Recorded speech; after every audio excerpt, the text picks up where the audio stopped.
You're listening to the Ryen Russillo podcast presented by FanDuel. America's #1 sportsbook has made it easier than ever to get in on the action during an NBA playoff game, even after tip-off. Just look for the live SGP tab on the FanDuel Sportsbook app and build your bet slip. Then sit back, relax, and track the outcome of your parlay right in the app.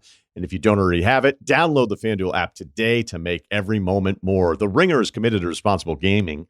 Please visit rg-help.com to learn more about the resources and helplines available and listen to the end of the episode for additional details. Must be 21 and older and present in select states. Gambling problem, call 1-800-GAMBLER or visit rg-help.com.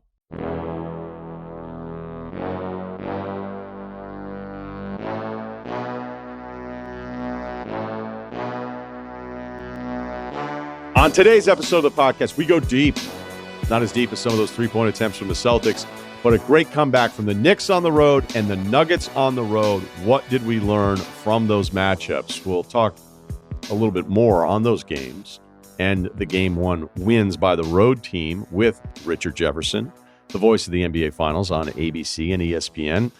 We're just going to go through a bunch of stuff with Jefferson, just some basketball stuff, all of these series, and then his Mount Rushmore of teammates, because this dude has an all-time teammate list and life advice. We have two more Game 1s in the books, second round of the NBA playoffs, and all the road teams keep winning. New York and Boston, and obviously Denver and that thrilling win at Oklahoma City. I'd start by saying there are two games that through the course of the first 2 hours of the games, I'm sitting there thinking, okay, this is probably going to go the way I thought it would go. Boston's up huge, and it felt like OKC was in control. And that's not what happened to close out both of those. So let's go through some of the stuff I thought was interesting and what ultimately happened. So a Knicks defense that finished 13th in the NBA that felt like where the conversation would end on whether or not the Knicks could win an NBA title and whether or not they could beat any of the special teams, which they struggled against so much during the regular season.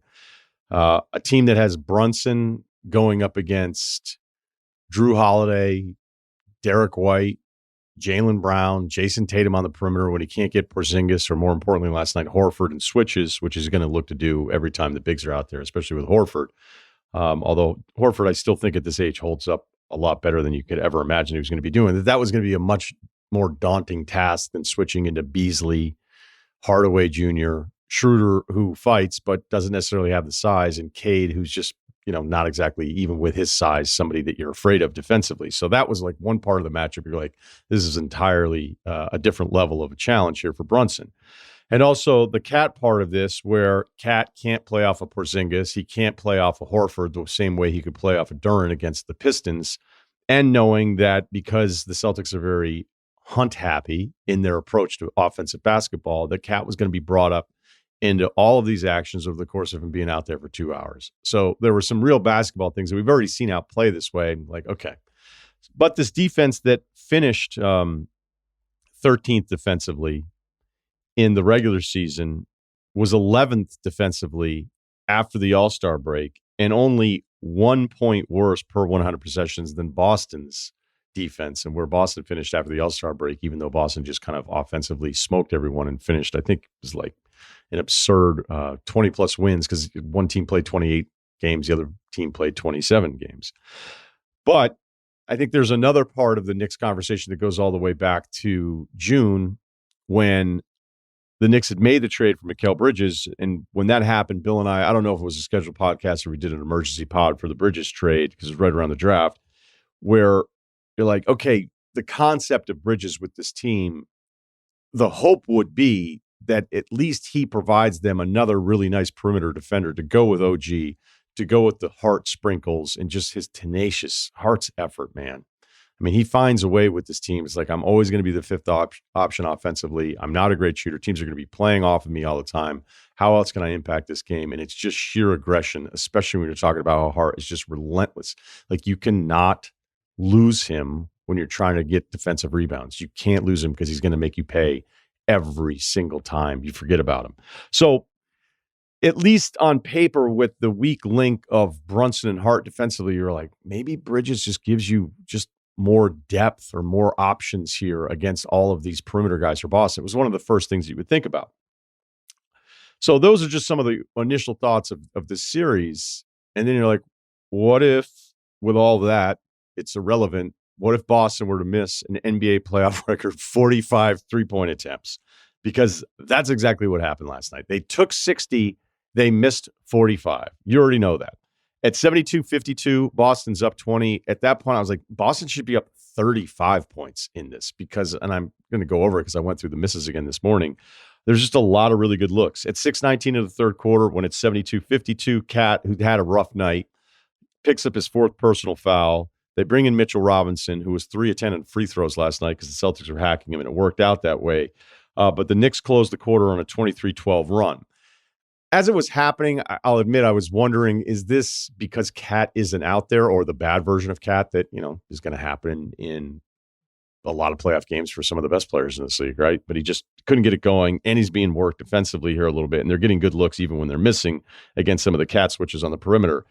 I think it'd be a little unfair to say that it was the run was totally, motivated by Cat not being out there, because I just didn't really feel like that, even though the thought crossed my mind, because it's a really simple thing to look at. Because Cat comes back in at the start of the fourth quarter and they're down 84-75, and 4.5 minutes later it's tied back up at 86. So I don't think it's a straight Cat wasn't in there. The argument could be made defensively having Mitchell in there just was better for the comeback if Boston was going to keep settling for threes. So I watched all the misses again this morning. This is just one man's opinion. Of the 45, I wrote down that 38 were good looks. Maybe 7 bad ones. And even bad, it was just so absurd as I was writing through all of the attempts. Like, okay, I guess that one's kind of bad, because even some of the ones that I think are good, maybe a little deeper, a little quicker in the shot clock. I've said that for a couple of years now with Boston, with this 3-point output that they've had, that there's always a couple, maybe 7 or so a game, 7 to 10 a game, where I'm like, that just felt like really, really quick. But that's what you're asking these guys to do. So you can't get mad at the ones that are a little bit quicker, a little bit deeper, when the entire philosophy is that's exactly what we want to do. We want to take as many as we possibly can. We want to be quicker with it. We want to have more possessions. So we have to all kind of accept all of that stuff. And even on the bad ones, like Tatum going for a 2-for-1 at the end of the first quarter, I don't like the 2-for-1 first one. I always feel like there's too many teams that just settle for awful shots, but they're like, cool, we get the extra possession. Even if there are times where I'm like, yeah, you took it at like 29 in the clock.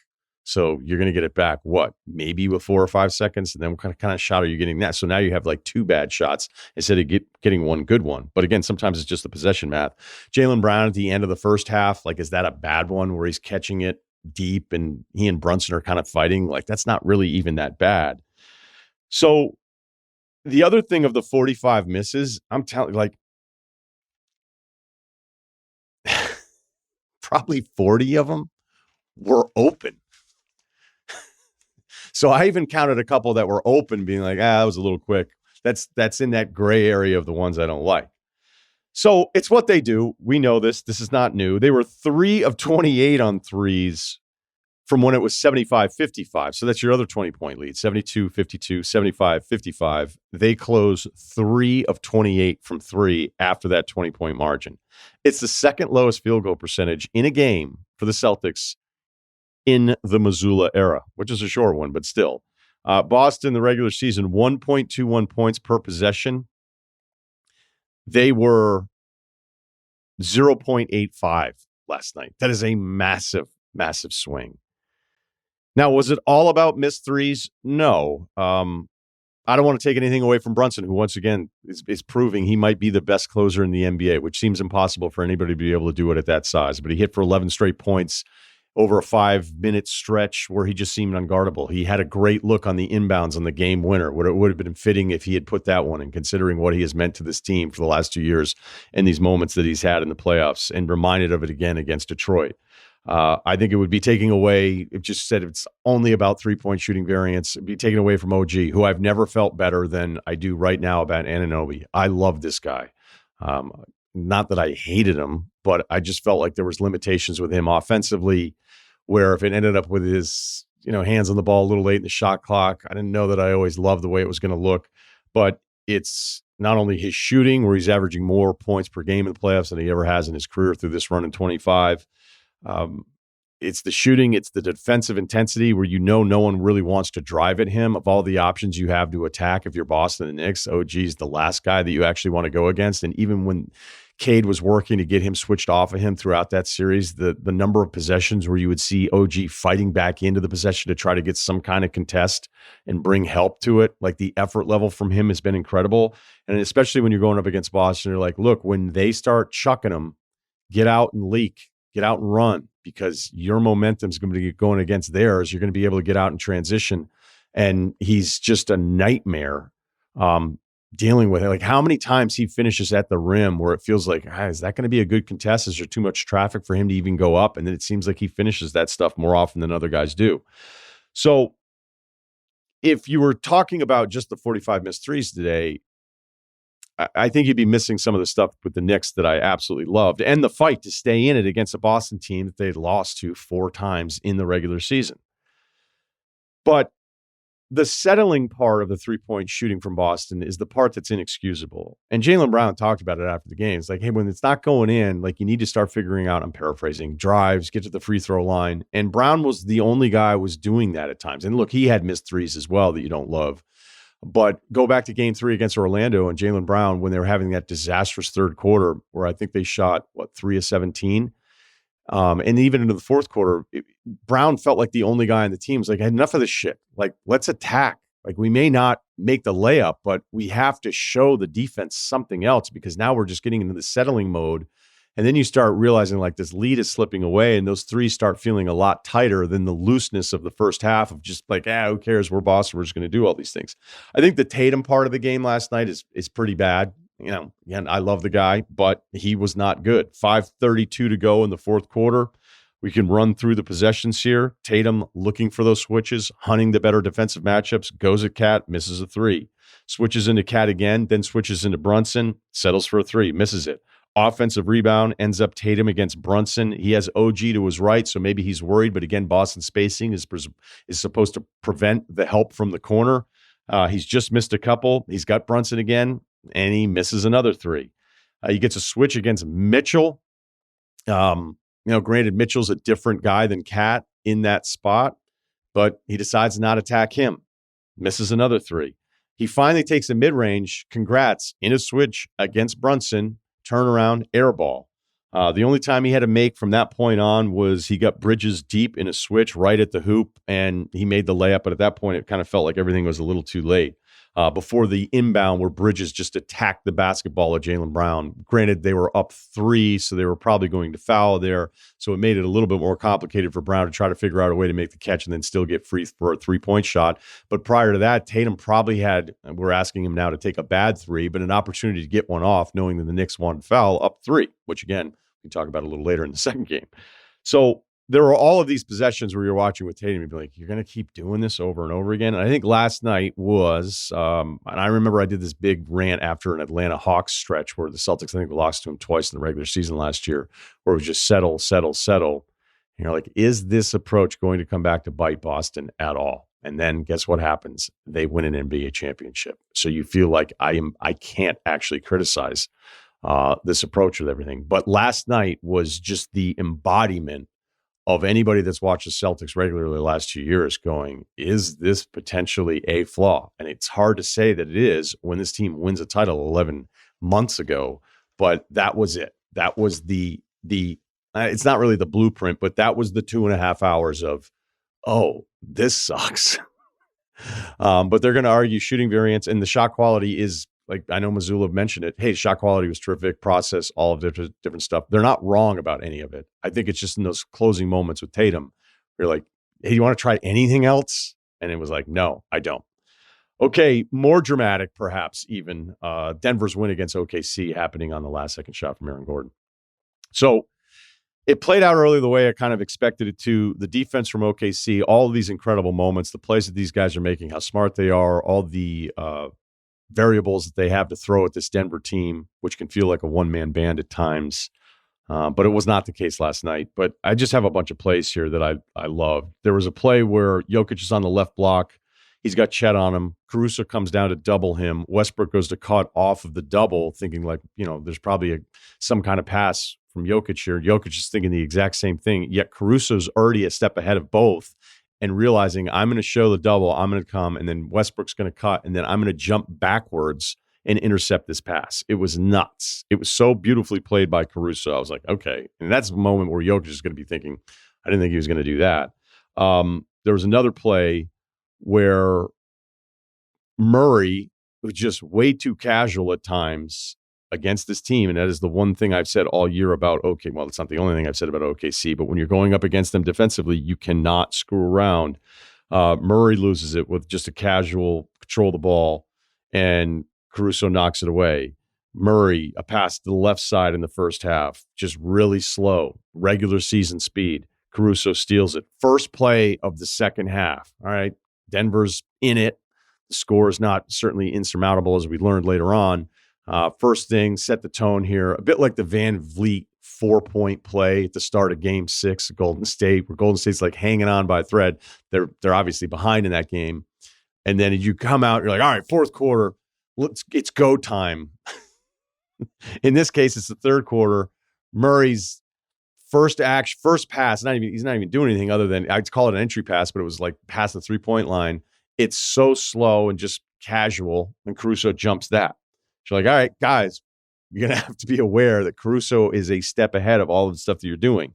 There was a transition pass in the first half from Jokic where, you know how quarterbacks will throw different passes against routes where the linebackers in coverage, and you're like, the linebacker's never going to make a play on this football.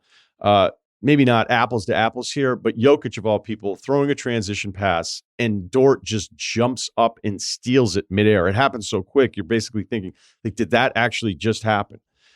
Chet had a block on Jokic. Chet had another block on a Jokic lob to Michael Porter Jr., where he just comes in and wrecks the entire thing. So there was another play where Michael Porter Jr. is underneath the rim, and he wasn't very good last night, but they still got the win, obviously.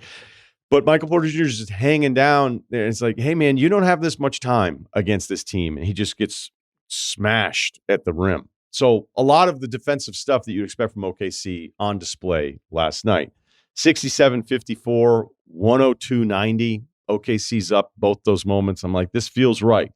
A lot of different looks for Jokic, the versatility that we've talked about. They did a bunch of different stuff, both teams defensively, and trying to figure out how to slow down things that they didn't like. They had Jokic on Caruso at times to help with Christian Brown on SGA. They had Hart on Hartenstein. Don't know why I described it that way. On Jokic. But if they had Caruso on Murray and they go to the two-man game with Denver, then they would get Caruso on Jokic, and that was something that they didn't want because in one switch, Jokic just absolutely mauls Caruso down. So immediately after that, they put Jalen Williams on Murray, knowing that they worked a two-man switch again, and at least Jalen Williams physically able to hold up a little bit more against Jokic. So at 113-102, SGA's just hit a three. And now it's starting to feel like, okay, they're going to put these guys away, despite the fact that Jokic is on pace for a night where he would end up with 42, 22, and 6. I mean, the nightly stat lines from this guy, again, this isn't new. But the fact that it was a 42 and 22 where he had to fight for everything until the very last second to keep his team in this game.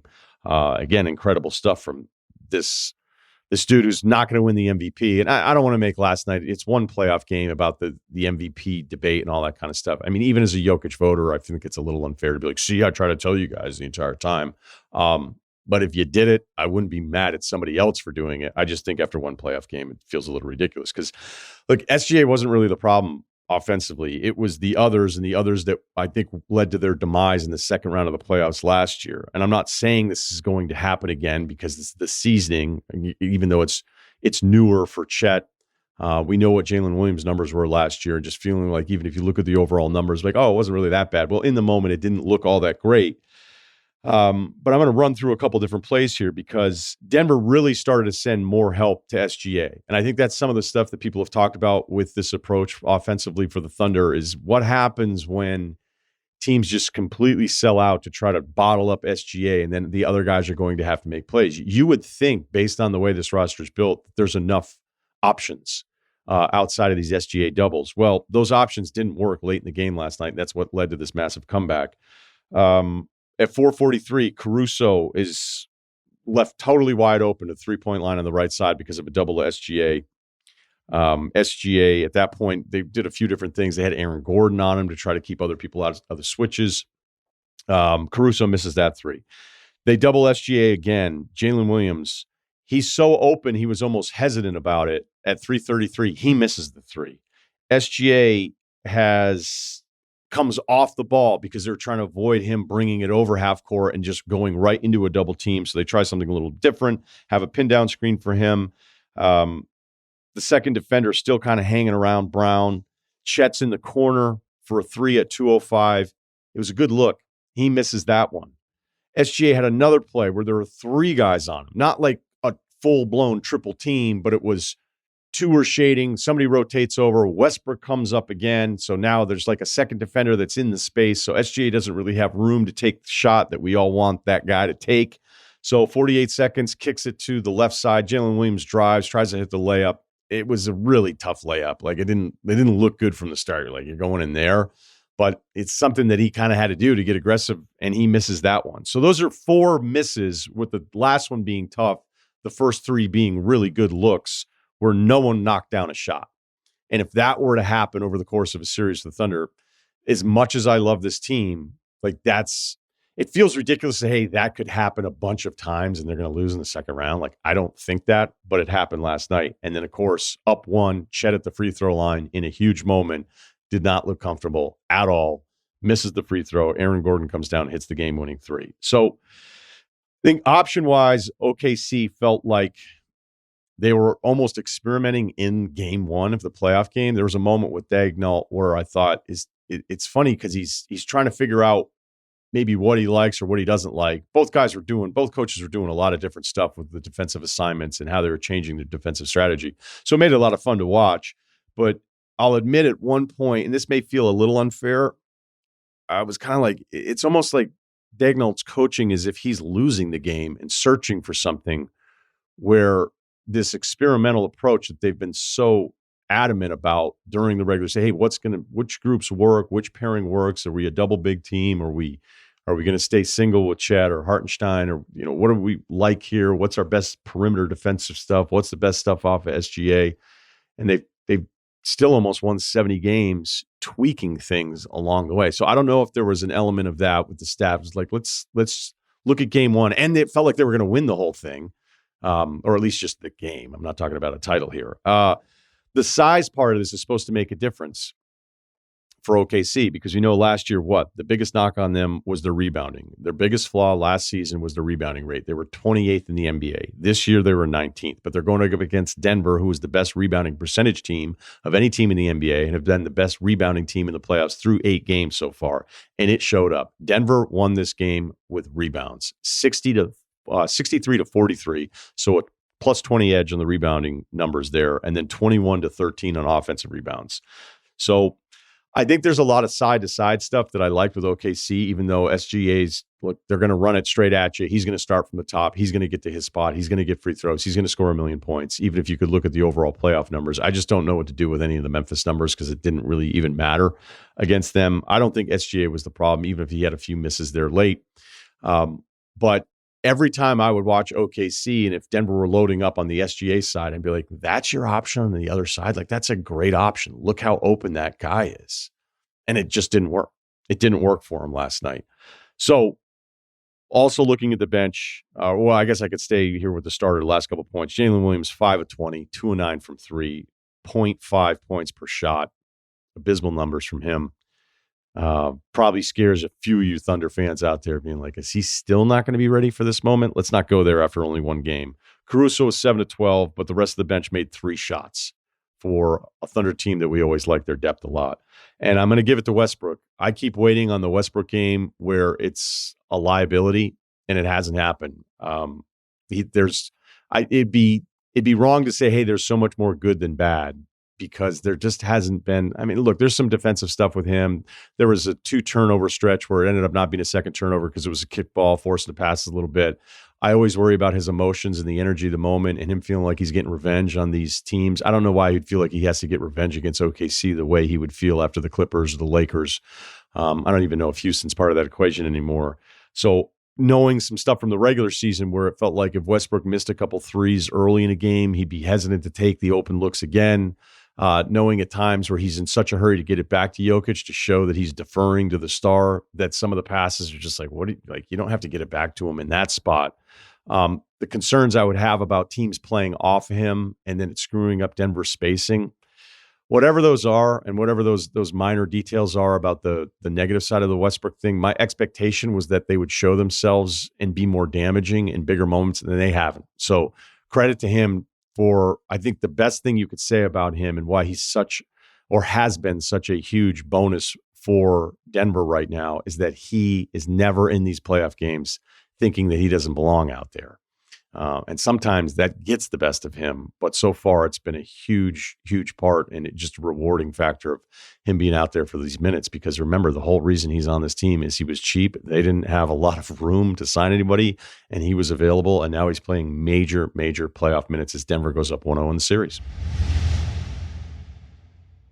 The Ryen Russillo podcast is brought to you by FanDuel. The NBA playoffs are finally here, and there's no better way to be a part of the action than with FanDuel, America's #1 sportsbook. After another competitive season, the top teams are ready to battle their way through the playoff bracket in hopes of taking home the championship. And if you think you know how it's all going to go down, then make those predictions pay off with FanDuel and NBA Profit Boost. Simply make your bet, activate your boost, and go for even bigger winnings. Okay, let's find you something here. Looking back at what the game one numbers were, they were big lines. Cavs were -9.5. It's now 7.5 in game two. Maybe feeling a bit like, hey, the Pacers are a little closer with this Cavs team than you'd think.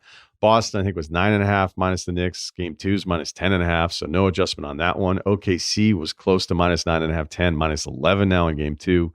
The one thing I was looking at here is Golden State just going to be a little more worn out after that Houston series, considering Minnesota's been sitting around. You can also, theorize the other way and say Golden State's just still like they're at peak sweat right now, and Minnesota's going to be lagging a bit. And there's also, I think a lot of times too, like that game one is the one to get for what is perceived to be the lesser team.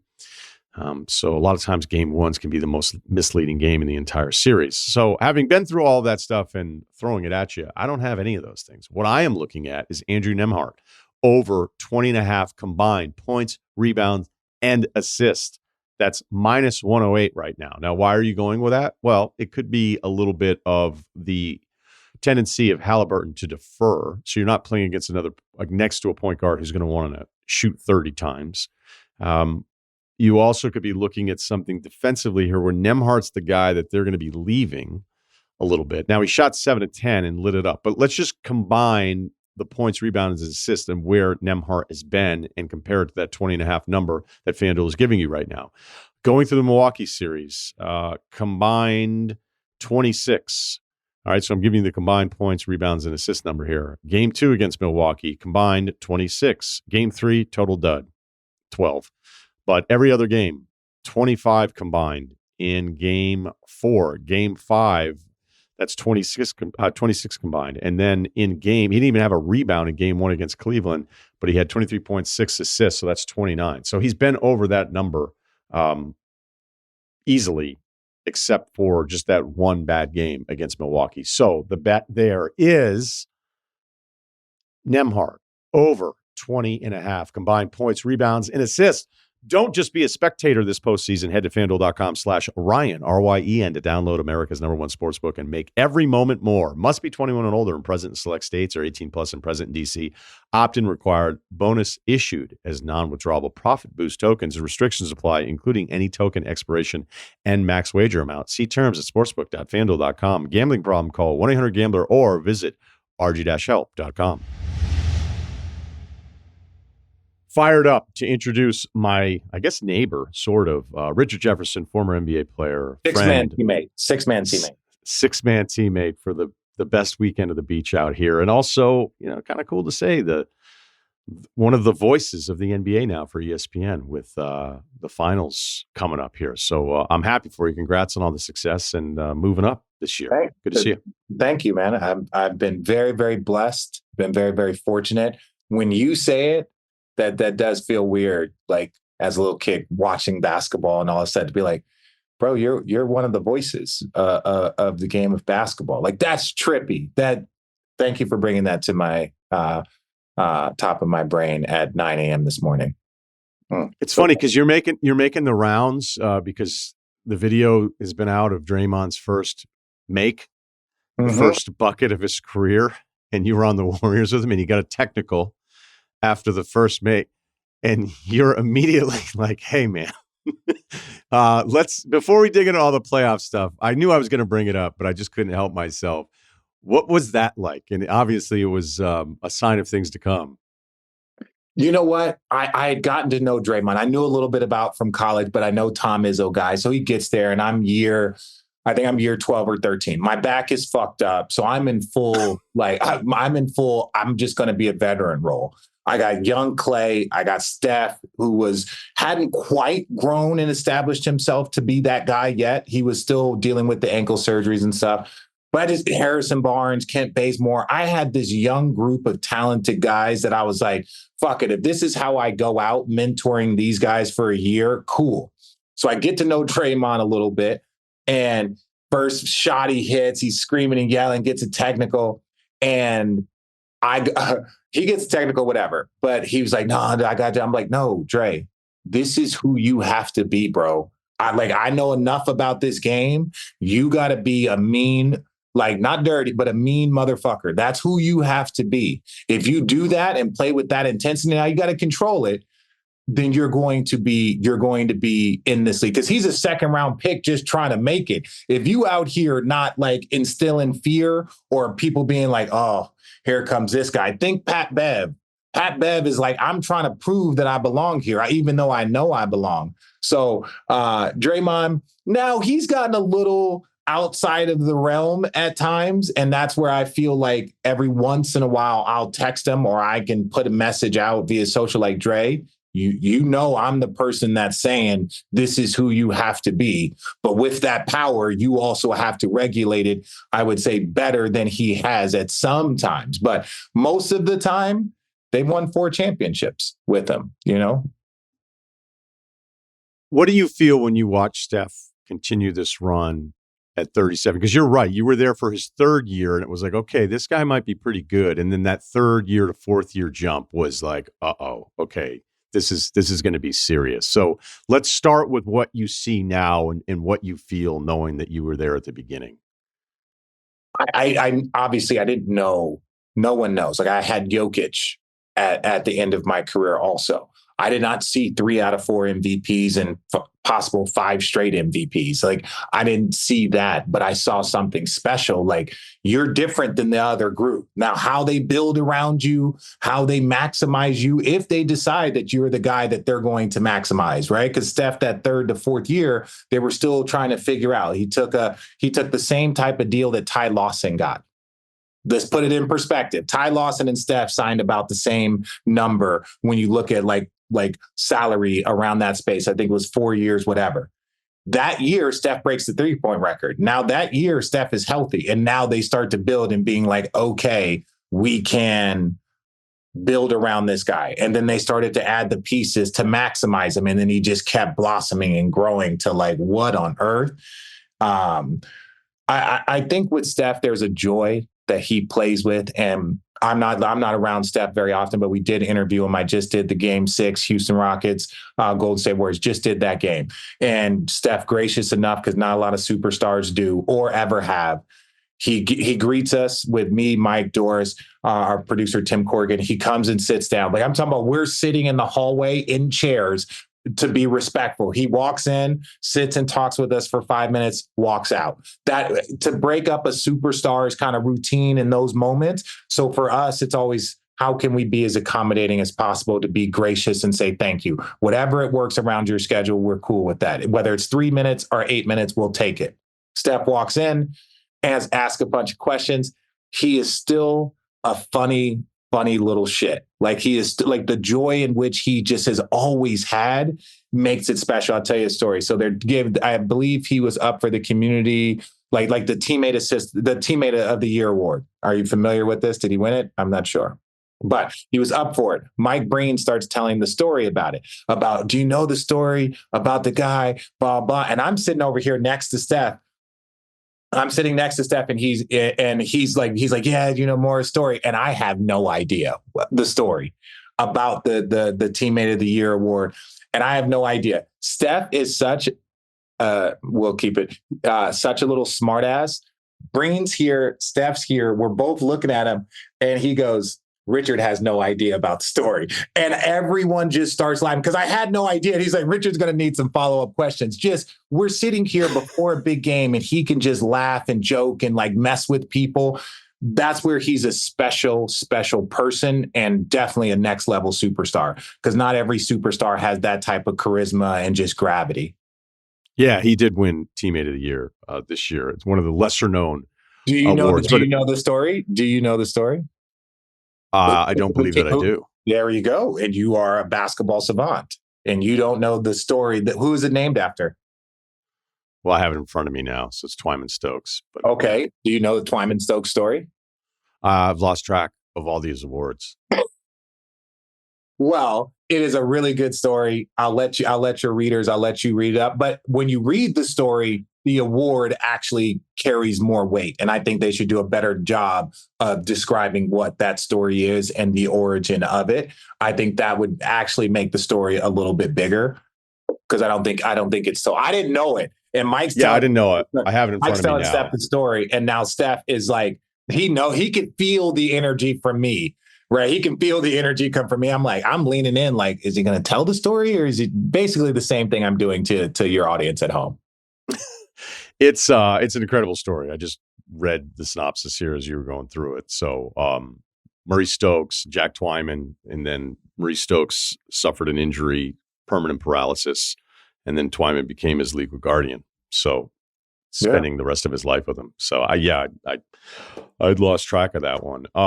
I am going to have to pivot out of this, though, to ask about, watching Minnesota and the Lakers and realizing the physical advantage that Minnesota had, and watching Golden State kind of hang on in Game 7 against Houston, where it was like you're going to have that bad Houston offensive night, which led to Golden State getting through. Draymond legitimately playing center here, like not just sort of matching up, just going, hey, man, you're going to be out there for all of these minutes, except for some of the loony minutes or when they were playing post a little bit more. As I watched Golden State get through that Houston series, I'll admit I kept thinking ahead to Minnesota going, I love watching Steph getting to continue the playoff run at this age, because I feel like all of this stuff is extra. Kind of the same thing with LeBron. Like, you get in those extra moments, like just try to appreciate it more as opposed to being nastier in the way we can about the NBA. But I just can't see it over the grueling disadvantage that you're at. I think those minutes and those box outs and all of that stuff, it adds up. It adds up leading to the fourth quarter, and it adds up over the course of a series. I just have a hard time seeing Golden State get through this one. Yeah, and I think that was one of the things that happened. And social media is always so funny, right? Everyone's like, LeBron's legacy, the Lakers suck, Luka's trash. And it's like, or Minnesota's really good, or Minnesota's really good. And I think it's always a combination of things. You talk about those box outs that Draymond had to do against Şengün and against Steven Adams. That two big lineup was affecting Golden State, because it's just like, well, guess who else has a two big lineup? Guess who else has a very large lineup? Guess who else has big depth? Rudy Gobert, Naz Reid. When you look at Julius Randle, when you look at the size and the physicality that all three of them play with, when you look at that, you're like, damn. But then you have those defenders. So you have the Jaden McDaniels. That's very similar to a Thompson. You have Nickeil Alexander-Walker. You have a guy like everything they hope and wish Jalen Green can possibly be, and we'll get to that conversation. Everything they hope and wish he can be, that's Anthony Edwards. Just dominant, confident, understand the game, IQ level. They have a much better version of the Houston Rockets. That's what they're about to go face. A more mature version, a deeper version with Dante DiVincenzo and Conley. That's a very good roster. It is understandable why the Lakers lost. We just believe in Luka's greatness and Bron's greatness that, they'll figure it out. And this year, that wasn't the case. But looking forward to that series, you never count out Jimmy. You never count out Steph the same way you don't count out Luka, the same way you don't count out Bron until you just see it. But yeah, Minnesota is a different opponent, and they're playing their best basketball of the season. What's the Jalen Green conversation that you want to have? Well, you were just talking about, I just saw, I watch his stuff. I come on here and I myself to make ready. So what kind of bullshit Ryan been saying? I think that Jalen Green, when you talk about Thompson and kind of the, would he be in Thompson's way? Right? Oh, okay. Yeah. Oh, okay. I think basketball is such a unique sport where we can evaluate a guy from 19 to 22 and be like, well, there he is. That's who he is. And it's like, well, let's also look at, he does have growth to be had, Jalen Green. He does have experience. He was a deer in headlights in this series. He was a deer in headlights. And it happens the same way a guy like Chet Holmgren, who is a confident, arrogant dude, can miss 2 free throws in a playoff game in a clutch moment, right? These young players, and I've been a part of it. I missed 2 free throws in a game 5 against Indiana, and I thought my life was going to be over. You can be 21 and 22 and be in deer in headlights and have a 38-point game, 36-point game and show glimpses, but then be 6, 8, and 9. I'm not comparing Kobe Bryant, but Kobe Bryant also famously airballed 3. You know what I'm saying? So there can be a growth that happens.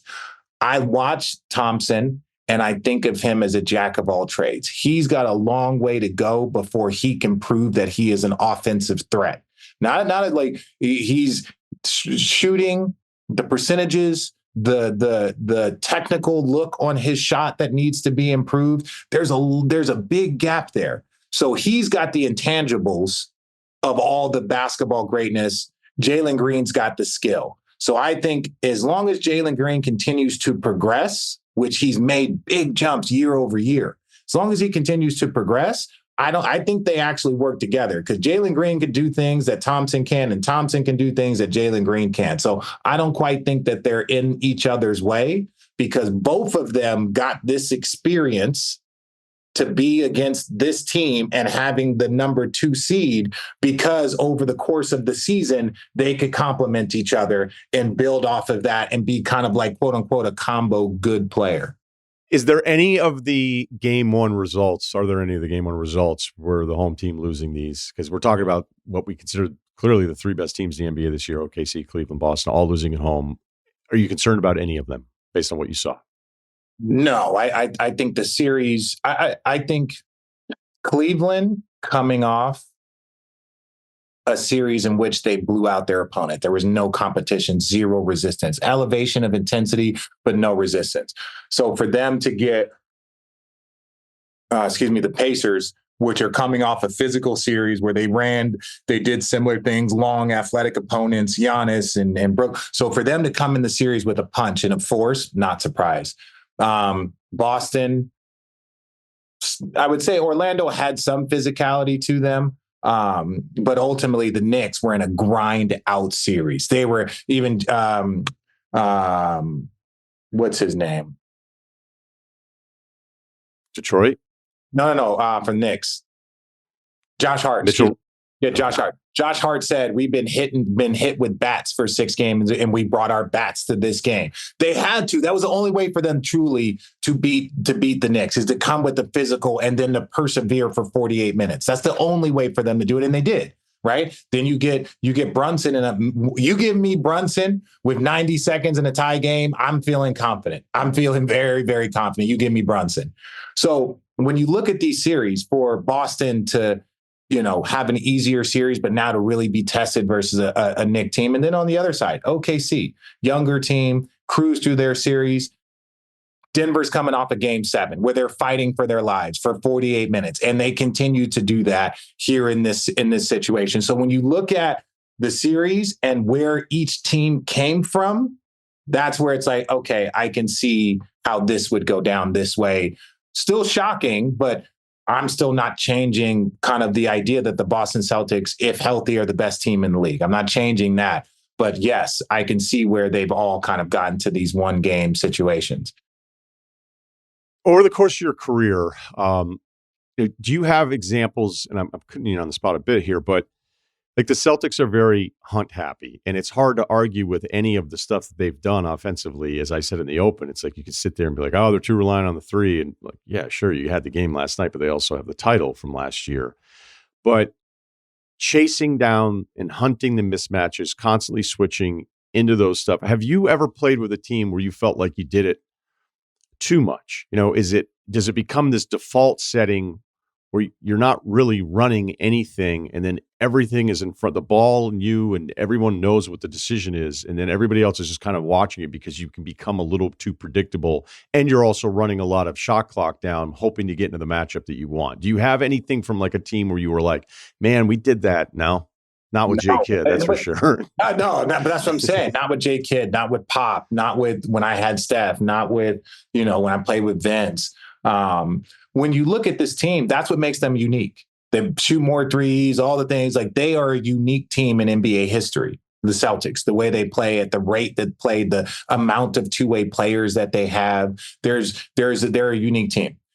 That's why we always say, kind of like the Warriors are the ultimate like fuck around and find out team, where it's just like one game, they're just going to throw the ball everywhere. And they're going to have that one game.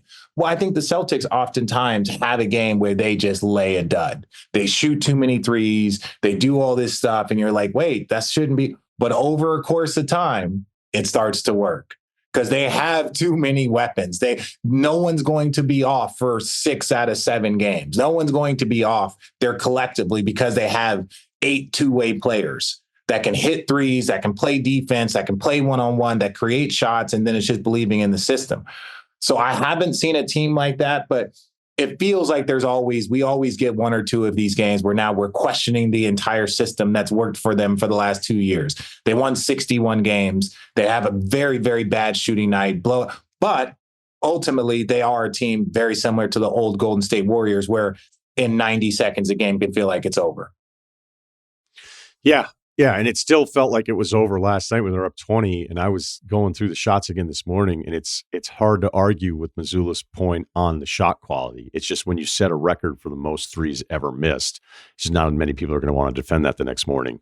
On the SGA side of things, it was pretty clear that Denver cranked up what they were going to do to try to slow him down. I've heard it before, where it's like, hey, they're just going to double him. I think there was a Minnesota regular season game where it felt like they were just really aggressive with it. Like, we're just going to try to get the ball out of this guy's hands. And then the players around him felt like every one of the guys that I expect to be making shots or enough to keep you honest missed all of those shots. Is there anything to the sellout defense of just trying to get SGA to get the ball out of his hands? No, but I think as the series goes on, you start to, if I'm a player and my teammate is getting doubled, right? Game 1, I'm looking and kind of reading. Okay, well, where are the gaps? Where are the lanes? Where's my shot? Where's the help coming from? Right? By game 2, game 3, I'm no longer thinking. It's like, boom, coming. I know he's not going to leave Chet, so now I'm going to go downhill. Now my outlets are floater, kick out to the corner, or the big diving. So then by game 3, 4, you're really just moving, you're cruising. So it is, and that's where Denver, they have to do it, I think, in spots. But if you give any team a steady diet of anything, boy, those boys will figure it out and they will carve you apart. Same thing. You can't just get the ball out of Donovan Mitchell's hands, because if it's in there, then they start to see it and they get good at it very quickly. That's the level of a great team. How quickly can we adjust, but also hurt you with it? And so same with Celtics. You can't just double team. You can't double team Jason Tatum and get the ball out of his hands. They got too many shooters. You got Porzingis. You got this. So that's great. I think that's a great system, and it is a good idea to get it out of the MVP, out of the guy that's averaging 30 points a game in every game. Get it out of his hands, but you can't do it for every single game. I'm going to say you can't. It's hard to do it every single game because teams start to pick up on it. Same with like just face guarding Steph. It works. It worked for, 3 quarters, 2.5 quarters in that game 5 without Jimmy. But once they break free, now it's like you're playing 4-on-4. That's a lot of space. If you're playing a whole half-court game 4-on-4, if you can get past your opponent, the options are easier to hit because there's less crowded. The finishes are easier to get to because it's less crowded. So that doing that defense works, but you're going to have to continue to mix it up because if you give them a steady diet, they'll break you apart quickly. Say you're in a game, playoff games, 2-2, game 5, 14 seconds left, shot clock is off, and Brunson, you're going up against either Brunson or SGA on the other side. Who are you more afraid of right now? Oh, Brunson. I think that, I'm saying I feel very confident in SGA. I'm not excited. I'm not excited if SGA. I'm not excited if Kobe, Luka, Bron. I'm not excited if any of them have the game. But there's been somebody over the past 2.5 seasons that have been in so many crunch games, have performed, like have been explosive. You look at Detroit, how he plays. You look at you look at some of the big shots against, this is what he does. Little guy, just figures it out. Team is built around him. He's got the space. He knows his shots. And it's not just big three. It's drive to the baskets. I couldn't believe he missed that little left-hand floater from Karl Anthony Towns late. Like, even he was laughing. He's like, of all the shots I missed, that's the easiest shot I had all night. And that's to win the game. So I'm just saying, currently right now, Brunson is playing. I think he is the guy that I would look at from an NBA standpoint. Still, not expected it, but you're just not like, this dude really did it again. Like, it's been fun to watch. I think with OG, there's things I liked and there's things that I didn't necessarily like. Like, if you're a wing, I think one of the knocks, which I think was a fair knock, is I always talk about like 2 dribble guys, and then there's guys that can dribble. There's a lot of guys that can dribble it twice. I'm a 2 dribble guy. I was a 2 dribble guy. It's fine. I know my range. I think I remember when we first met too. I was like, I really couldn't believe you went as late as you did. I was like, I really liked you in the draft that year. That was before I was even working in the business, and I would be so obsessed with the draft, and I would just be like enthused, going, "How can an entire league do they not get it?" And then it was like, well, he's also with Jason Kidd running around out there. But this is actually, I like this though, because I was talking with somebody about this the other day. When you don't get to dribble in NBA games, you're never going to be good at dribbling. So you may have been able to dribble in high school, maybe in college, but then when you become the 4th or 5th option and you don't ever dribble in NBA games for a couple seasons, I don't know that you can ever fix where that's going. Tim Duncan said it to me. He said, you know what? We were just having a bullshit conversation. He was like, people get better at shooting, at defense, at so many things. The one thing that people don't significantly get better at is dribbling or ball handling. They don't, a point guard who knows how to handle the ball can get better in pick and roll. His handle can get sharper because that's kind of the area of specifications are specifically what he does. But you don't see a wing player have an okay handle turn into Paul George. No, that doesn't happen. Paul George has a handle as a wing player. He didn't develop that over time. But I will say this. Playing with Jason Kidd and then playing with Vince Carter. So J Kidd was first, where it's he would handle ball most of the time in pick and roll. And I would just see it. He got the rebound, I got the rebound, and it was as fast as I could run. Even though my game improved and my ball handling improved and I became a better one-on-one player, then Vince Carter came. So now you got to choose between J Kidd, Vince Carter, and Richard. It's I'm further down on the depth chart. Shoot, J Kidd went down on the depth chart. We would put the ball in Vince's hands in the last, minute or two. Then sometimes we would have J Kidd with both of us scoring options on the wing, whatever. So it is one of those things where I did not develop that part of my game the way I should. So then it's when it was hey, Richard, there's a new thing in the NBA called 3-and-D. You stand there and you play defense. And it's sounds very similar to what I've been doing my whole fucking life, right? I just got to be accurate from 3 and play defense. Yeah, I did that with J Kidd and the Nets back in the day, right? So you're right. Ball handling is not something that you improve over. Very rarely do wing players learn how to handle. That's not the way it goes. It's really rare to go, hey, this guy's handle is way better than it was 3 or 4 years ago. And I know people probably push back, what about this guy? But I'm telling you, when you're that 3rd or 4th dude, you don't get to dribble, and it also speaks to, and I know I had an OG question in here, but there are moments in the playoffs where I can't believe anyone scores ever because, and I'm going to use Tatum as an example just because he's bigger, even though he's not coming off necessarily the best example game. But there are times, because he's not like Luka, where Luka goes slow at his advantage and he drives to contact. Like sometimes when I think about Ant, part of his problem, he's so good at avoiding contact. He's so ridiculous in the air and his body control and everything that he actually doesn't get calls because he's not playing to contact, because he's always like, look, I'm trying to avoid the defender so I can finish at the rim. Luka wants you to be connected to him. He wants to feel your body, and he's going to use all that stuff against you. I'll see dribble, like it's not so much a back down with Tatum, but he gets it. He's trying to figure out what he wants to do. And the physicality of those moments where you're like, how does anyone forget scoring? How does anyone even keep the dribble alive with the playoff intensity and everyone swiping at a guy that's at a perimeter size? I think if you took, like, I know this is stupid, but the average, like, pretty good high school player and said, if we give you the ball and try to, like, you would go, how do you guys get to 80? Never mind 100.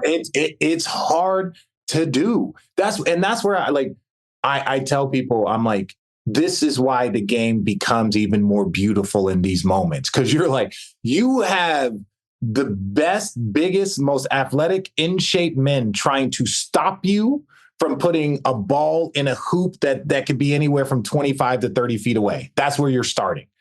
And it becomes like the skill level is so minute, right? Of like, how does Brunson do it? He doesn't even have the size. And he just figures out how to use his body to get space, to pick the gaps. He's crafty. He's left-handed. I think when you look at, especially now, the game has changed where skill level players like Luka can go slow and kind of but even Luka struggles against Jaylen Browns. Luka struggles against McDaniels when there's a bunch of defenders, when there's 3 or 4, a wall up top. And I can get used to one defender, right? Like there's like Dylan Brooks, you look at Thompson, okay, you get one of those guys out the game, it's fine. Where Minnesota's different, where Boston's different, they got 5 of those guys. At some point in time, you got Drew Holiday, you got Derek White, you got Jason Tatum, Jaylen Brown, you got so many guys that even for a guy like Luka, it's hard to kind of get your rhythm defensively, and it's like pick your spots. You got the bounce pass against you got the bounce pass against Jaylen Brown's arms aren't as long as Jaden McDaniels. You got the over the top pass over Drew Holiday. You might have that over Derek White, but you can't do it over Jaden McDaniels. But when you're constantly throwing multiple defenders at a person, it's hard to be like, okay, this is where I can make this read and this look. So it gets very, very hard. And it also shows how special and gifted these dudes are, that over a 5, 6, 7 game period, they start to figure it out. And it's not the easiest thing in the world. So back to, I love that we just did all that, but there's a switch last night with Tatum where he gets Bridges, and as good as Bridges is and makes the game sealing defensive play. And, these are all the reasons you would talk about bringing him in and giving up the resources that they do. If Tatum gets a switch on Bridges, he's going.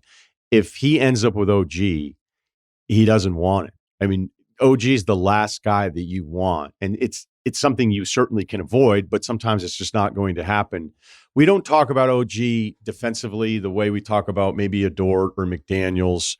I would say even Amen Thompson. But what do you see from him? Because I think it's one that's the physicality, and I'm not going to answer here for you, but there's a want to out of him defensively that I think has really shown itself in the playoffs so far. Well, I think there's a want to from all of those guys that you mentioned. There's a want to, but they all have different physical traits that dictate what the defender is looking for and going for. Like I said, I mentioned Jaden McDaniels' length. It's very hard to pass around him. Not only is he quick, he's not the strongest, but it's very hard to pass. Your angles are different with him because his length, and he's 6'10" and he's got like a 7'4" wingspan. So the angles are different. With OG, he's so physically strong that you can't get him off his defensive path to create space. You hit his wall and he can veer you off of your pass with his strength, right? You can't turn the corner, right? You can't turn the corner or bump him off. Jaden McDaniels, you can. Mikal Bridges, you can, right? For them, it's less about how they're not as good at the physical content. They're great at lengths, at passes, at deflections. So you saw the steal, the throw out, like those are things that like a Mikal Bridges can do, a Jaden McDaniels could do. What makes OG special, the want to, the 6'9", the strength. So for a player like Tatum, he can't get through his body. Bron can. Bron can get through those bodies, bigger, stronger players. And Ant Edwards can get through his body. But even then, people forget Ant Edwards is significantly shorter than those guys. He's 6'4.5", 6'5". He doesn't have the 6'9" Bron. He doesn't have that big athleticism, but he does have the strength. He does have the strength. So when we look at OG, the thing that makes him unique is as you're trying to drive by him, he can veer you off your path into a lesser percentage shot. Right. That's what makes it. You can still shoot up over him, but the crossover in front, he stays there. Think Ron Artest. Ron Artest, big, strong perimeter. And when he starts to move his body, if you're here, you're not going through him and pushing him. You can go through McDaniels. You can go through Bridges. You can't go through Ron Artest the same way you couldn't go through OG. Are the Pacers being overlooked as potentially getting out of the East? I don't think overlooked. I think they're looked at properly. They're a very good team. They're locking down defensively. They have depth. They have shooting. They're another team that depends, on their shots and their pace. They depend on that. They're not a team that you would say if this game goes in the 90s, they have like the Knicks. They got the game if it goes in the 90s. I would think the Boston Celtics, they are a team that needs to play with more pace and more shots. They need to wear you down over time. But I think the Pacers have been a very good team. They've been building success. They have a superstar. They have depth. They're well coached. They got a great home court advantage. But you're still looking at where they're slotted. No one is going to say, I won't say no one. It's hard to say they're better than Cleveland, that they're better than Boston, that with the Knicks. I don't care about what your record in the regular season because it's different when there's no back-to-backs, there's no travel, there's no 4 games in 5 nights. We have the same amount of rest, the same amount of prep. It's talent versus talent. And so do I think they could? Yes. Would it be surprising? A little shocking, but it wouldn't be like this, oh my God, who is this team? We know who they are. If they do it, damn well they played well. If they do it, they played very, very well. They played to the maximum of their capability where we think Boston and Cleveland can play good and still make it. Jokic goes crazy last night. Again, as expected. As expected. And part of me watching last night, it's like, man, this is going to feel good just not having Zoo out there. Zubac's, we know that the numbers show that he had the best chance to get, but again, it doesn't mean it's like, well, he's eliminated because Zubac is out there, but just the physicality, this dude you were never going to move. I'm sure there was some relief last night from Jokic in the possessions against Chet, even though, Chet got him another time and Hartenstein, they're just not, they're not the brick wall that Zubac is. Is there anything that you think is even like possible of going, hey, if I had to dial up something to try to slow Jokic down, this is the best approach? Because we saw doubles. We saw them change a lot of different things. I think some of the shooting splits of like, he shot it well against this guy, not as sometimes that's game sorting the shots. Like there are times I'll look at, hey, he was 1 for 7 against this guy. He did. It's like, dude, he actually just missed more shots that were open against him than he did some of the other guys. I think they threw a lot of different stuff at him, and they'll continue to throw a lot of different stuff at him. Again, to stay to your earlier point of not being predictable, not showing, like you have to treat it like a quarterback. Like, hey, we got to throw all sorts of different defenses at this guy. Is there anything over the years where they're going back to, again, he was a different player when you had started with him, where you're like, this is something I'd at least say, this has to be one of like the core principles we have in this series against this guy? This might, because making him a passer doesn't work. Making him a scorer doesn't really work, because even when you're making him a scorer, you're naturally going to have to gravitate him to slow. You can't just, it's not like you're going to let him go one-on-one. It's more, you have to show a wall. And he's so great late at passes that even doing that's great. What I would say with Jokic, and this sounds, I would, and he's in amazing condition, I would always have pressure on him at all times. If he inbounds the ball, I would kind of remember how they would guard Shaq, where it's like, you're not meeting Shaq at the free throw line. You're not waiting for Shaq. You have to start touching his body around half court to slow up his momentum, or else he's going to get too deep. You don't get to meet Shaq. Like, I'm not saying that meet him at half court, but if you're running with Shaq, you have to meet him with force earlier, right? So he doesn't get deep in the paint. I think with Jokic, if you are constantly picking at him, I don't want to say full court press, but if he's bringing the ball up, make him work. Chet, get up there, right? This is a lot for you, we know, but Chet, if he's inbounding the ball, we want you to be up at full court pressure. That takes a second and a half off of Jokic moving the ball. Now, you're still going to have to switch up the defenses. You're going to have to still switch up the defenses, but still, let me give you an example with J. Kidd. J. Kidd, legend. We played them Dallas versus Spurs. I think it was 2-7. And I told Pop, I'm like, hey, normally Jason Kidd takes offense if a guard tries to full court press him. He's like, excuse me? And then he will embarrass the guy. Like, don't do this. If you want to do this, we can do this. The Jason Kidd will full court press you and you won't take the ball. So if you're going to disrespect me in full court pressure, I'll do it on the other side. Well, when we played against him, Jason Kidd was a little bit older. And I'm like, hey, Jason Kidd, because guards have always been afraid to like press up on him. Understandably, I'm not disrespecting Jay. This is a compliment.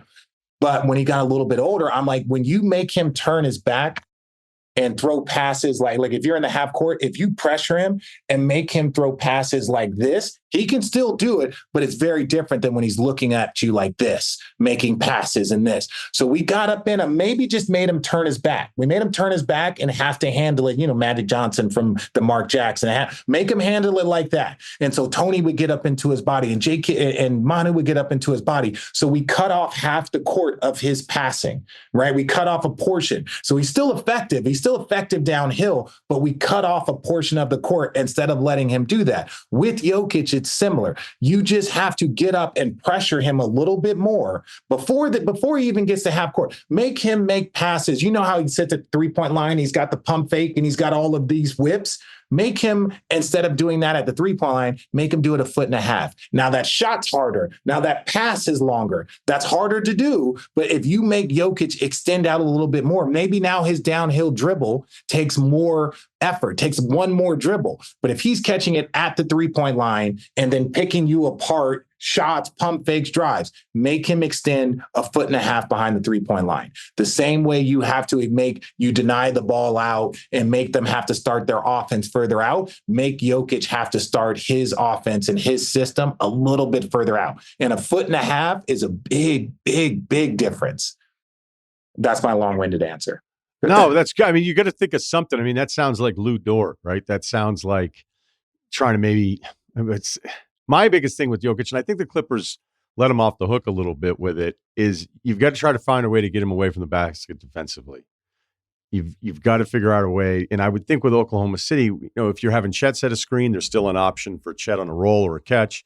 For Hartenstein, there's obviously the role in that push shot, but there's also a lot of stuff that they would allow him to do, although you're asking him to set up the offense kind of late, 30 feet away from the hoop, if there's some other part of it. There's just a bunch of different people that I still like the ball in their hands with Oklahoma City if he's caught in some kind of switching, where other teams, if you're trying to attack him, then it means they're probably just going to help Jokic, and then you're leaving somebody that you don't even care about. I just, that was always the biggest concern about him defensively early on. And then you win a title and no one really ever worries about it. And I think in ways he's a little underrated in the paint defensively because of his positioning and his effort and just the simple stuff that you'd hope you'd have from any player. Right. I have two quick things, and I'm going to let you go because I know we're a little long here. Is there a potential philosophy when you're on a television broadcast that when there's a physical altercation, you defer to hoping that it wasn't intentional? Because I think all the shit's intentional. I think Jokic elbowed the shit out of Dort last night, knew he did it. I think that Draymond knows what he's doing all the time. He definitely hit Van Vliet in the face on purpose because he can't help himself. And then I even think the Tari Eason thing was weirder than maybe it played. It feels like when there's the national broadcast, it is like, I can't really say he probably did that on purpose because it's just going to feel nicer. Or you're trying to give everyone the benefit of the doubt while I'm at home going, he 100% did that on purpose. It takes, what we believe to be 100% on purpose, it has to be 120% obvious for us to say that. We can't tell someone's intent. This is not me. Like when you're on a broadcast and there's a different cadence, there's a different skill when you're doing a broadcast, and it's very difficult. Like people don't understand how hard it is to call a game, to articulate your thoughts and opinions in real time and be graded on that. I say that to say is that in that space, you do give the benefit of the doubt. Now, sometimes our boys, like, I might believe that he's doing this on purpose, but I won't say on purpose, but you have to say something along the lines of he has a history of this to give context. It's like, I'm not saying he should be thrown out of the game. That's terrible. You can't do that, right? Out of that, that's just not how you should call a game. You can say that's not a part of basketball, that he has a history. I love that one. Behavior. There's things that you can say that can give context, and I'm being respectful to all parties involved, right? It's not just Draymond, it's not just, Jokic, it's not just, it's all the people that have had something go on. Like I remember the Jason Tatum flagrant foul where he hurt his wrist, right? I thought there was nothing there. I thought there was there was absolutely nothing there, to a point of, I know that there was a foul, but I look at some of the other flagrants that have been called, and I'm like, that seems like more of a basketball play, nothing intentional. I think Jason Tatum just fell, got hurt, flagrant one. But there's other things. If that's a flagrant one, there's a lot more flagrant twos going on, right? And so when I look at it, you have to communicate it in a space with grace, probably more so than I would as like a fan, more so than I would if I was in studio. In studio, I would be more, hey, we can slow it down. We can give this, we can listen to different perspectives. I can be a little bit more aggressive in studio with my breakdown of the play. In the game, in the real time, you have to more just be like, hey, I saw what all of you saw. I'm discussing what my thoughts are, but I'm not giving my full aggressive opinion on it. Okay, last question. Your teammate list is insane. The dudes that you've played with. Very blessed. So, Jokic, it's early with Steph. What's the Richard Jefferson Mount Rushmore of teammates? Because it'd be simple to say, hey, Jokic has to. No, I got you. I got you. Jason Kidd, number one, right? When I say Mount Rushmore, it's no particular order. I just put Jason Kidd number one. He meant too much to me from watching his work, seeing his impact on the game of basketball without scoring. Like to have that be your veteran. Like I'm going to help you score, but also when you're not scoring, I'm showing you all the other shit you can be doing. Go rebound, go make a right play, go play some defense, right? J Kidd number one, I would put LeBron. Number two, I would put Tim Duncan number three. And then, it's tough because now we get into the Dirk, we get into the Steph, we get into the Jokic. For me, I would probably, it's tough. I'm going to say Steph, because Steph broke the 3-point record. I'm looking at the years in which I played you. I think Dirk obviously is legendary, but the year in which I played with Steph, he broke the 3-point record and started to establish that that was the first year that the league took notice. And he just kept growing and building and putting in work. So I would put Steph up there. So yeah, it would be J Kidd, LeBron, Tim, and then Steph. And a close one with Jokic. We didn't make the postseason with Jokic. We lost in that 82nd game against Jimmy and the Timberwolves. That's when Denver, whoever won that game, was going to move on to the playoffs. Like it was only happened like 3 times, but we lost that game. With Steph, that 1 year and a half I played with him, he led the team to the second round. So that's the context I'll give. Yeah, because you can't just say, well, hey, Jokic is awesome. He needs to be on there. It has to be at the time you were their teammates. Did you not put Kenyon Martin because you were afraid of him when you were a young player? I was not afraid of Kenyon. There was a big brother respect I had for Kenyon, which in why we got into fights and stuff. But no. I've been blessed, man. And again, when you're in the middle of your career, you don't realize it. You're like, I played with Rudy Gobert when he was on a 2-way contract and he had just got drafted. I played with Kawhi Leonard when I was with San Antonio and they drafted him. So, even Clay, like I've played with a lot of these guys and you don't look back on it till you're like, hey, I'm going to talk about basketball. Then you're like, holy fuck, I've played with a lot of great players. I've been very, very blessed in my career. So yeah, because again, I played with Clay, I played with Kawhi, but Kawhi wasn't Kawhi yet. You could see the work ethic. You could see the ability that probably more people didn't. So you're not as surprised of the ascension. Same with Clay, but it's still, they weren't quite the best versions of themselves yet. And we didn't even get to Joe Alexander. So well, honestly, that was Joe. Shout out my guy, Joe, West Virginia legend. Tournament legend. Spoke fluent Chinese. Good for who would have thought? Who would have thought? What's up? He'd probably be great at volleyball. He would. And Joe and I still we'll DM each other every now and then. He played basketball for I'm not sure if he's still playing, but he went to Europe and China and played for a very, very long time. Shout out my guy, Joe. You're the man. I'm so happy for you and the success. I can't look throughout the playoffs. It's fun, but just the fact you're going to be on the call, ESPN, ABC, the NBA Finals, man, it is well deserved. So thanks. I appreciate that. I would love to have you. I'm building a studio downstairs in my house. Would love to have you sometime during the postseason, sit down and have a beer and talk with Channing, Perk, and Allie on road tripping. Done. Absolutely done. Whenever you want it. I appreciate you, big guy. You want details? Fine. I drive a Ferrari, 355 Cabriolet. What's up? I have a ridiculous house in the South Fork. I have every toy you can possibly imagine. And best of all, kids, I am liquid. So, now you know what's possible. Let me tell you what's required. The email address, lifeadvicerr@gmail.com. Kyle and Wargon on the scene. Good to see everybody. Got the chain dangling today, Kyle. I like seeing that. Is that an everyday chain? I assume? Everyday chain. Everyday chain, and possibly one of two going in the future. I think I could be a 2-chain guy. Yeah. Would you go shorter on the second chain, or would you go longer on the second chain? Oh, I don't know. It's a pretty good length right now. Yeah. Not saying it's long, but I do like the idea. I don't know which one to go with. Yeah, I like the idea of the thought of just the differential on that, because if you're going to be a 2-chain guy, I think people have to see the 2 chains. Yeah. Otherwise, why are you even doing it? I assume you're a 2 chains guy musically as well, right? Absolutely. I think he's maybe the funniest rapper we've ever had. He's hilarious. Funniest rapper. He's hilarious. Lil Wayne has had some funny stuff too, but I think just more often than not, T-Pain makes me laugh. Or T-Pain, 2 chains. Yeah, well, T-Pain too, though. Wargon, favorite rapper? I don't know. I'm an Eminem guy. All right. I thought he was going to say like Andre 3000 or something.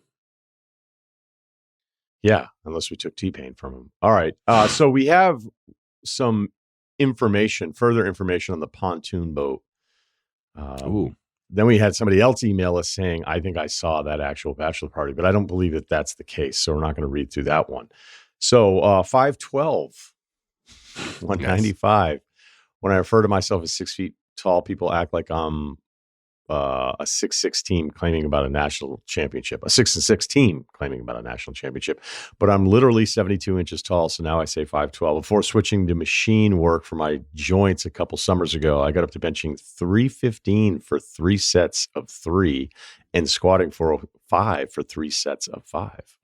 That's incredibly impressive to do 315 3 times, especially at 195.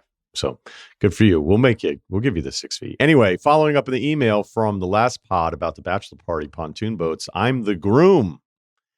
Dubbed in the original email as PJ, my buddy who wrote in, we'll call him Leaf, left out a few details. 1, he's not 5'10". Oh, no. Can we trust anything anymore? I don't want to trash my guy to the world here and call him 5'7", 5'8", so let's call him 5'9"-ish. I do think this is interesting. The one guy that emailed in, I don't even know, did I read it? Where he was just like, this podcast sucks. Basically, like, I can't. No, I don't know. I don't remember you reading that one. Yeah. Now, we usually leave those for Friday feedback, but he's like, this obsession. I think he was foreign. He was like, this obsession with height. Like, I've never heard anybody ever talk about it. I think it just sort of happened. I'm 28, and all relevant parties are between 27 and 33. That's number 2. Number 3, the setup for the trip is thus. I invited everyone, booked a house in the lake with driving distance for everybody within driving distance at $256 per person, and handed off the planning to my co-best man. Number 4, Russillo's instincts we're right. It's not just two groups. There are two singles and a duo on this trip. That leaves two big groups of my college buddies, 8 minus me, and my law school buddies, 6 minus me. My co-best men are from my college group, and Leaf is one of my law school buddies. That means the guys griping about the boats are ostensibly doing better than the guys suggesting the boats. Here we go. Pocket Also, watching. the Leafs, Here we go. Yeah. Also, to Leaf's point about wanting to be consulted, every bachelor trip I've attended, and my fiance said the same, has had one or two people plan the trip and send everyone else the itinerary. So if not being consulted is Leaf and the others' lawyers' issues, Ryan's, quote, trouble with authority, unquote, hypothesis might be accurate. That said, the boats are a bit of a dilemma. One co-best man, we'll call him James, found a deal for 2 boats for 3 days at $186 per person. Okay. So that means you have access to boats all 3 days, 2 boats at under $200 a guy. So, I know if that's $186 for the entire trip, like, hey, here's your boat fee. I mean, dude, you know what storage, dry That's storage not talking is? gas, though, right? You still got to top them up when you bring them back. Yeah, I would think.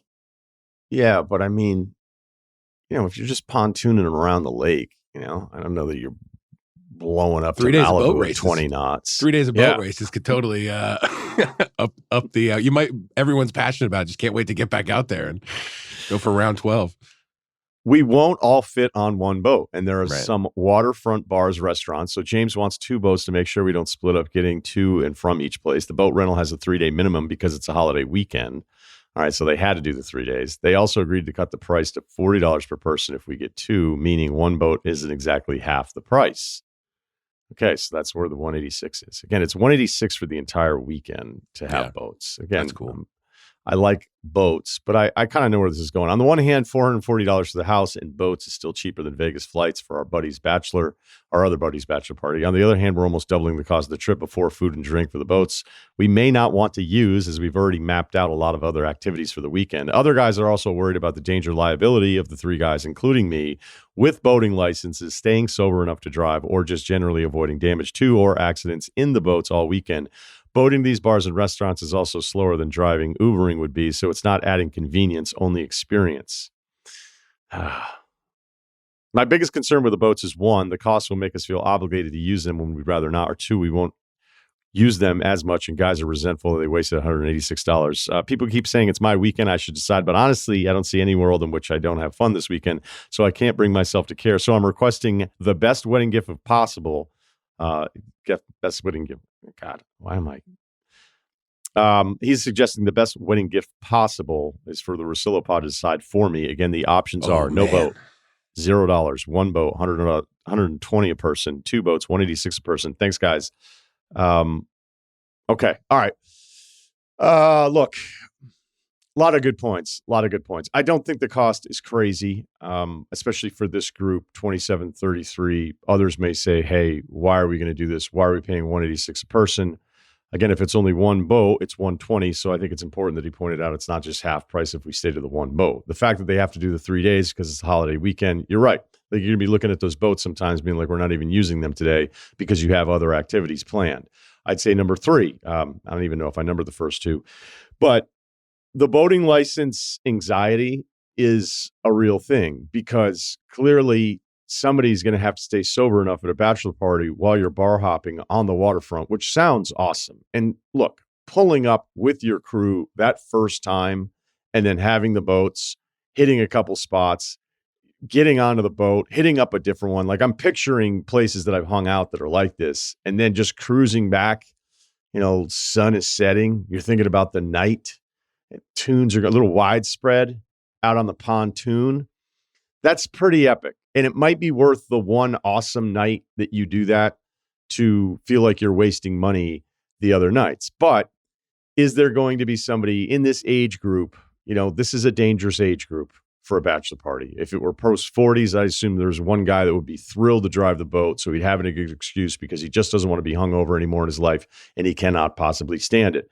But 27 to 33, there's probably very few people in that group that have dealt with is this pointless stage of being hungover as you start to question that when you're older. So, there's also like just to be the reality of it, like you can have a boater's license, but when you're driving a different boat that's not your boat, it's just like, you're like, all right, I got to kind of figure out how to dock this stuff. Now, granted, pontoons, you're going fairly slow. You're going to be able to figure out how to dock the whole thing, but that's just asking it. I don't know. Maybe there are people that are better than me, but there certainly are. But when you have to be in charge of the boat, it is a big responsibility, and you have to just accept that I'm not going to have as much fun as everybody else. And then, I'm going to, who knows, docking in front of people in the pontoon, and you have a license, like you don't want to look like a total asshole when you're doing that. I still think the peak moment of this for at least the one night is probably worth it. And I think once you're out on the water, everybody's going to be like, I'm really pumped that we have this. So not shocking. I'm pro boat in this scenario. Yeah, I think you can't. A good rule of bachelor parties, I would imagine, is we're not doing the split up thing. Like, so I don't think one boat is an option.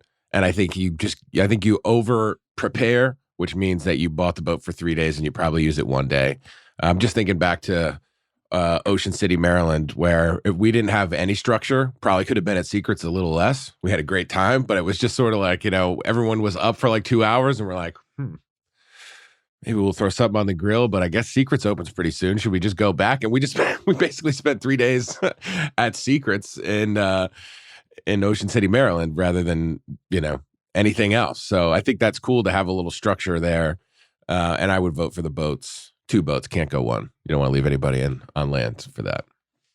Is there not an option where they just rent these boats for one day? No, he said holiday it's a holiday weekend. They have to do the 3 days.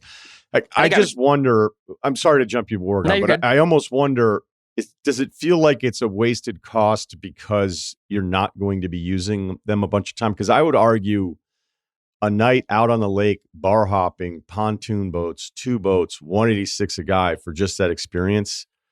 Like, you'd be dying to pay that for just one night. This is all in how you sell it.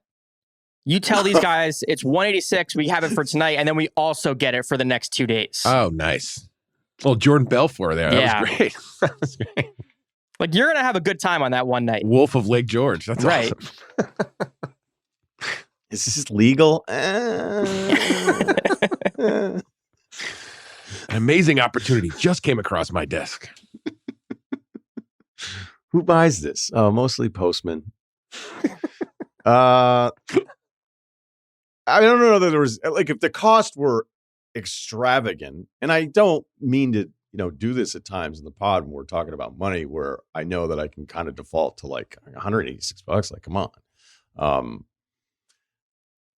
It really does feel like it's the marketing of it, Wargon, because staring at them when they're not being used and then having other activities, it's like, oh, well, this was a waste of money. But you're gonna waste money at a bachelor party. But there's no unless you had some guy with just a beat to hell pontoon boat that could put 20 dudes on it. It's like, hey, throw me $50 and he's taxiing you around for the entire night. I just don't, how expensive boats are, like, to charter them. Now, I just don't think that's a massive cost. And I think that first night, the one big night where it really works.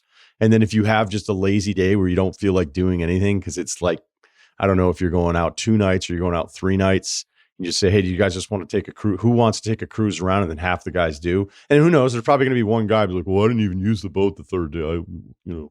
I stayed in. It's like, all right, man, you stayed in. 186. It's honestly the price of like a nice dinner where no one really spares any expense and you all split the checks like 6 ways. It's like 186 is sort of what you can be expecting. So it's like basically the cost of a nice dinner for 3 days of access to boats. So I say yes, I vote boats. Also, this guy's right. Like, he's not doing the flight to like Vegas or somewhere. So like, you're saving money. Like, who cares if this is slightly more than you'd want to pay? Because overall, you're saving money. I think you just go, hey, man, there's going to be some people that really appreciate it. I think the night where it goes, like the choice night that you do it, you're going to go, this was awesome. Because you're not 6 deep in an Uber, ordering an Uber Comfort. And you're like, dude, do you have the extended hatchback Prius? Like, is this really comfort, dude? Because I'm not comfortable. All right, real quick one. Single guy going to a wedding alone. Hey, fellas, just got a short one here. I'm a single guy going to a female's wedding alone. Any tips? No impressive gym stats. Player comp. Sasha Khan. I have no tips, and I'll never be this guy, but I kind of envy You've it. never done it? No, I mean, my first wedding, wasn't that long ago. It was like a year before mine, and I was certainly not a single guy at a wedding. I just wonder what that's like. You're dressed up. So I like to wear suits out for no reason sometimes. So just to be looking my best at a wedding, and everyone's like friendly, and people are asking questions. Who's this guy? I just feel like it'd be a great time. I don't have tips, but I have a little bit of envy. Does he have like a group of guys he's going with? Did he say We don't that? have that info. Sounds like Short he's friends email. of the bride. Yeah, I don't know. Yeah, that's tough. Because my first friend that got married, it was like a group of like 8 of us. He got married when he was like 25, 26. So like a bunch of us were single at the time. It was a good time, but this sounds like a different situation. Two very distinct ways this can go. You're going to have an awful time if it's an older wedding. You might drink way too much. And everybody will be looking, and you're going to stand out because there's going to be no one on your arm going like, hey, do you really need a double whiskey just because it's open bar? Like, is there any way you could dial it back? I've done this. I've also watched games at the reception bar. There was one I went to where it was like there were some big games on. So I was like, whatever, just post it up here. I don't dance. So I think the dancing part is huge. If you're a dancer, if you're a confident dancer, although I've said this before, guys that are really, really good dancers, I don't know that I trust them. And so if you're just good enough, like you like to dance and you don't have to be good at it. You just want to be out there. There's going to be a lot of options for you. So I think that's where it pivots to the really positive version of this. If this is a younger wedding, there's likely going to be some women that are there solo. And I mean, you want to talk about like bartending on Valentine's night? That was like the best shift ever when you were single. Because it was just like, you want to feel alone. You've never felt more alone than when you're out on Valentine's, and just add PEDs to that scenario when you're in a wedding dress, obviously not the Table for one at Christmas Eve, yeah, right? Yeah. I mean, this is like unbelievable opportunities here. So I think the dancing part of it's great. Mixing in the water isn't bad. Again, we don't know what the age group deal here is. That's great advice. Well, I mean, it's always great advice until you don't want to actually do it. So, it's about your confidence. Go in there with the mindset that you're going to dominate. Don't go in there apprehensive, because it's all over in a few hours.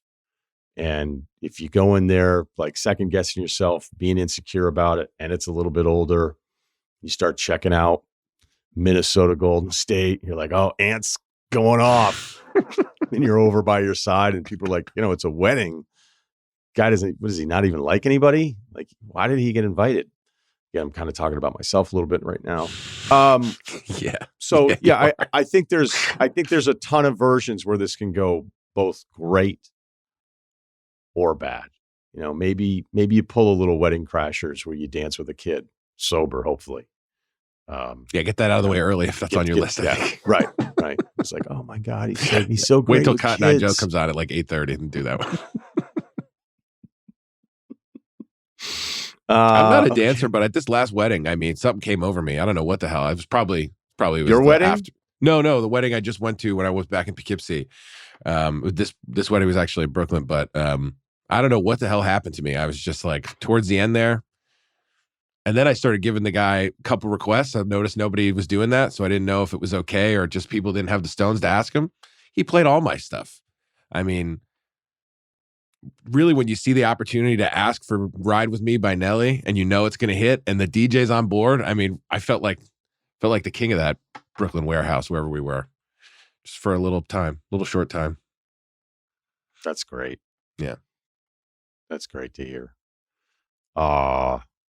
Okay. Chicken tender turmoil. 5'9", 150 player comp. Julie Connor from Deering High. Anybody?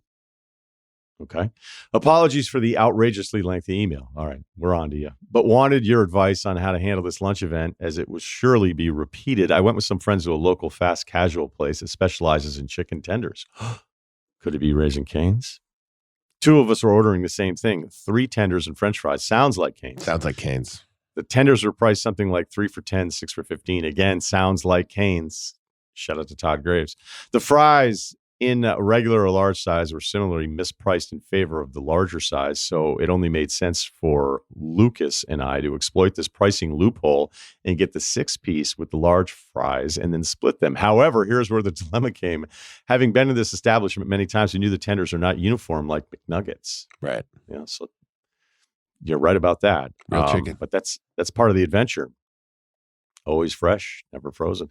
But come in varying sizes. We had to decide how to split them up. So before they were served, we set a chicken tender draft order.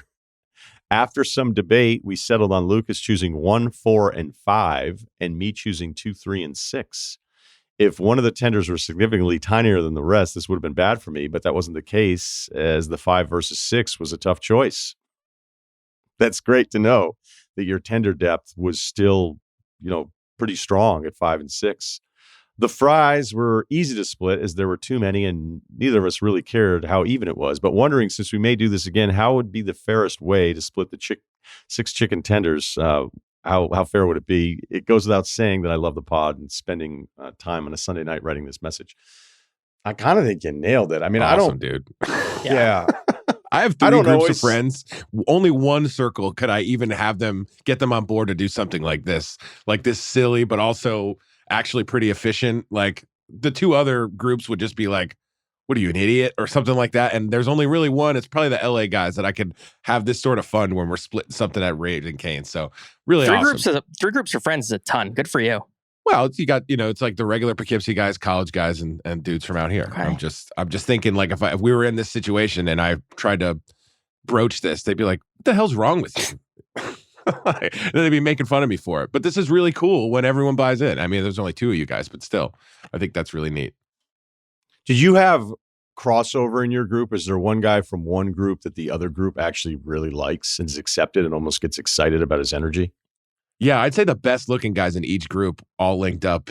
Nice. And it was just like, so this is our superhero and that's yours. And yeah, and they they got a little side text going on. Do you think they actually address it? Be like, hey, you're the hottest out of the Poughkeepsie group, and I'm the hottest out of the LA group. So I mean, you only got to be out together for like 10 minutes, and it's like, we're talking like, we're talking about 9s here. So the chemical reactions. I think I got 2 9s. Yeah. Wow. I don't think any of those guys have showed up to any of the live shows, correct? One of them to the Philly one, but I don't know how much you saw of them. I think I did. I was busy during that show. Wargon, how about you?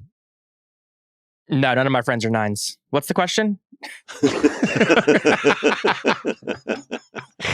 Print the shirt. That wasn't it, but it's a better answer than whatever I was asking. So, no, when you were describing this, I was like, the only fair way to do this is snake draft. And then he said it. I think you nailed it. Nothing else left to say. Well, there could be a 6 tender combo that you feel like the depth is in the first 3. Yeah, unless you're like taking a knife and like cutting them, which you don't want to be doing. This is the way to do it. You could also order an extra tender if you want, like $1.99 or whatever. Yeah, $2.99. You could also just order 2 3-pieces though, for spending extra money. He felt like the fry loophole was just right. I don't know how that. This is Moneyball pricing here, model. Who's the Hatterberg of chicken tenders from Raising Cane's? So I don't like when Van Pelt and I would constantly do drafts on the shows. People were just so obsessed with snake drafts because of fantasy football and fantasy baseball. It's like, well, when it's 2 guys, I don't think it has to be a snake draft all the time. It used to always everybody would be like, how come you guys don't do snake drafts? Like, well, it's when it's 2 people, especially for the dumb shit that we were doing, it didn't really matter. Like, say you were doing an NBA playoff draft of who could win the entire thing, right? Actually, I meant to do that with Ceruti. Didn't do it. Well, there's always 26. If there are 3, like, for example, this year, if the 3 best chicken tenders were OKC, Boston, and Cleveland, who knows after these game 1 openers? But you get the point, is that the snake draft does not solve the problem of the 4th team that's picked. And in this case, the snake draft may not solve the problem of the 4th tender pick. We've got to see the 6 tenders, and there's not going to be the same 6 tenders every time you do this. So it sounds like for this case, it worked. And yeah, the number one pick for the tender more often than not, especially from Raising Cane's, like there's going to be a special one in there. There's going to be just a meaty tender where you're like, this has the volume of the tenders 5 and 6 combined right now. Like this is like getting Shaq in fantasy basketball during his prime. So this almost feels unfair. Drafting Giannis after the growth spurt. I think the lesson in all of this is of all the emails that we've received about different concerns, whether it's a pontoon boat, utilities, can I talk to my best friend's ex? You have a friend where you are able to efficiently come to some sort of agreement where both sides feel satisfied. And that, my friend, that's the headline. That, sir, is the ultimate compliment. You don't need our help. We actually need your help. We're going to start forwarding emails to you and your friend about how to resolve conflict because you have figured it out. And I imagine great things are in your future. Okay. That was wholesome. I like that. Today. Yeah. Thanks to Wargon. Thanks to Kyle. Thanks to Jonathan Frias. We are a video podcast on Spotify. We are also on YouTube, so please subscribe. And as always, check out the Ryen Russillo podcast or on your Spotify. They were going to name me Michael Jordan. My dad was like, I don't think he can live up to it, so they named me Michael Jared.